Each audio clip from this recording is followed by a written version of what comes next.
A New Jersey father is dead after police say he carried out a deadly shooting that left three other people dead, including the mother of his children and her parents. The violence unfolded early Tuesday morning at a home in Bayville, that's about an hour and a half outside New York City. Investigators say officers responded shortly after 5 a.m. to reports of gunfire at the residence.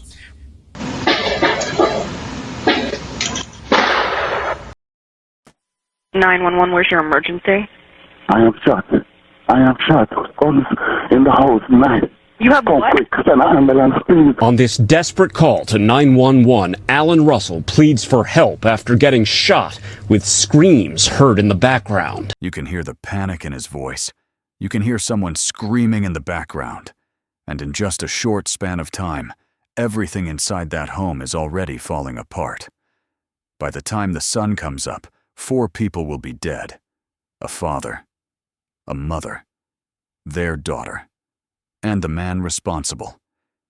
But there is one detail in this story that stays with you. She ran. She made it out of the house. She made it down the street. She got 50 yards away and still didn't make it. That is how close she was.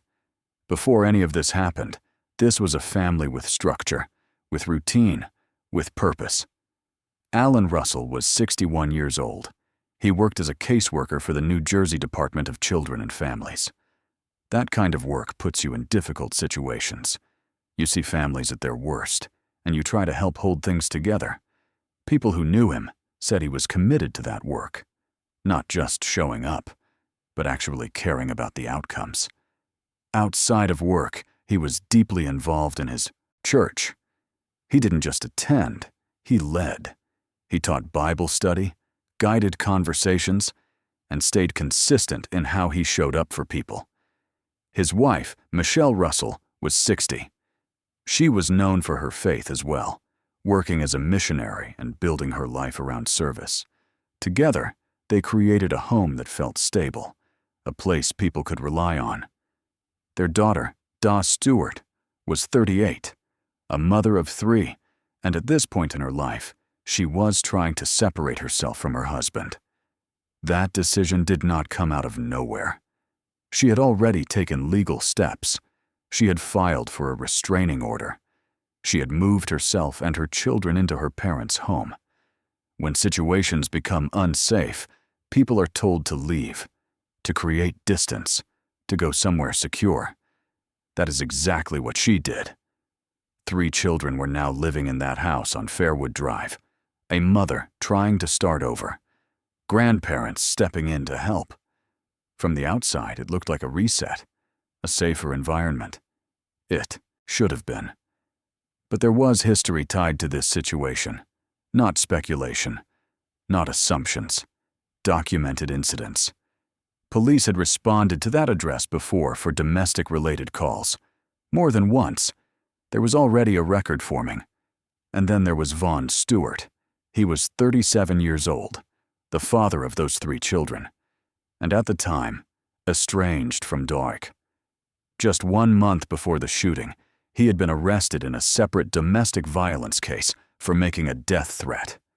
That is not a minor detail. A recent arrest, a history of domestic incidents, a restraining order already in place. All of those things existed at the same time, and yet he was still free. Still able to move around, still able to make decisions, still able to access a weapon. No barrier stopped him. No condition held him in place. And that becomes difficult to ignore when you look at what happened next, because Da had done what people are advised to do. She left. She took her children. She filed legal protection. She created distance. She followed the steps. But the person she was trying to protect herself from was still out there, still thinking, still aware of where she was, and still capable of showing up. The night before everything changed, life was still moving as normal. Alan Russell was at church, teaching Bible study. There was no indication that anything was about to happen. No warning that this would be the last time people would see him in that setting. Back at the house, the family was together. His wife, his daughter, his grandchildren, all under one roof. It felt like safety. It looked like protection. But safety depends on whether the threat has truly been removed. And in this case, it hadn't. It was just after 5 in the morning when Vaughn Stewart arrived at the house on Fairwood Drive. The street was quiet. Most people were still asleep. There was no activity outside.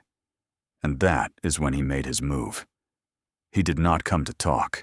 He did not come to resolve anything. He came with a gun. He entered the home while everyone inside was unprepared. Alan Russell and Michelle Russell were shot inside the house. They did not get a chance to react in any meaningful way. They were in their own home, in a place that was supposed to be secure, and within moments, that security was gone. Despite being shot, Alan managed to call 911. 911, where's your emergency? I am shot. I am shot. There are guns in the house. That call captures everything in real time. Pain, urgency, confusion, and in the background, someone screaming. While that call was happening, the situation inside the house was still unfolding. Da heard the gunfire, and instead of freezing, she moved. She ran out of the house, out into the street, into the darkness. She was trying to create distance as fast as possible, to get away, to survive. But Vaughn followed her. He went after her outside, down the street, and he fired multiple shots. Neighbors would later describe hearing rapid gunfire echoing through the area. At first, they didn't understand what they were hearing. Then it became clear. Da was found about 50 yards from the front door. She had made it out. She had made it down the street. She had created space. But it wasn't enough. After that, Vaughn went back inside the house, and he used the same weapon on himself. By the time police entered the home, the situation had already reached its end. Inside, they found Alan and Michelle Russell, both deceased from gunshot wounds. Outside, they found Da. And inside the home, Vaughn was also dead from a self-inflicted gunshot wound. A Jamaican family living in the United States is at the center of a tragic murder-suicide now under investigation in New Jersey. Authorities say 37-year-old Vaughn Stewart allegedly shot and killed his wife, 38-year-old Deanna Stewart, along with her parents Alan and Michelle Russell. Prosecutors say Berkeley Township Police responded to reports of gunfire at a home on Fairwood Drive shortly after 5 Tuesday morning. Investigators say officers saw Stewart entering the residence and later heard gunshots from inside the home. When police went inside, they found the couple's bodies along with Deanna Stewart's parents. Authorities say Stewart died from self-inflicted gunshot wound. 3 children who were inside the house at the time were found unharmed and have since been placed in the care of child protection authorities. Residents in the quiet New Jersey neighborhood say the incident has left the community shaken. I don't really know the people over there, but it's so sad to hear, that it's very tragic. It's a sad situation because this is not a town that you expect any of this to happen. 4 people. 1 location. 1 early morning incident that changed everything connected to that house. There were 3 children inside at the time. They were not physically harmed, but they were present. And they were now without their parents and grandparents in a matter of minutes. The scene remained active for hours as investigators worked through the evidence. Neighbors gathered outside, trying to understand what had happened in a place that had always been quiet. There was no arrest, there was no trial, no courtroom testimony, no sentencing. Vaughn Stewart died at the scene, which means there was no legal process to follow after the fact, no formal conclusion delivered through the justice system. The case, in terms of prosecution, ended right there. But the details leading up to it did not disappear. There was still the recent arrest for a death threat, still the restraining order, still the prior domestic calls to that home. Those records remained, and they shaped how people understood what had happened. Legacy for reflection. What is left after something like this is not simple. A man who spent his career helping families navigate crisis ended up facing that same kind of situation inside his own home. A woman who took steps to protect herself and her children still found herself in a situation she could not escape. A family that opened their home to create safety became the center of the incident. And 3 children were left behind, having lost their parents and grandparents at the same time. They were placed into the care of the same department where their grandfather had worked.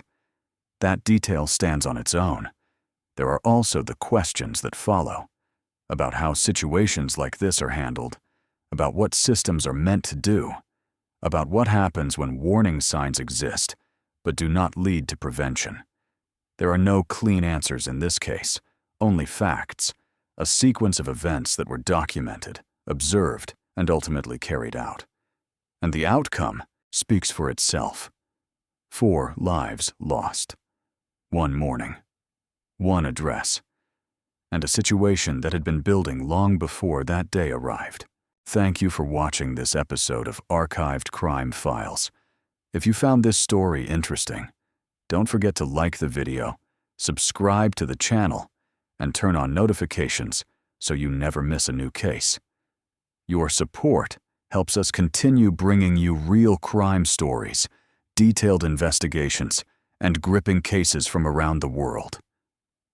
Let me know your thoughts about this case in the comments below. And remember, the truth always leaves a trail. See you in the next episode of Archived Crime Files.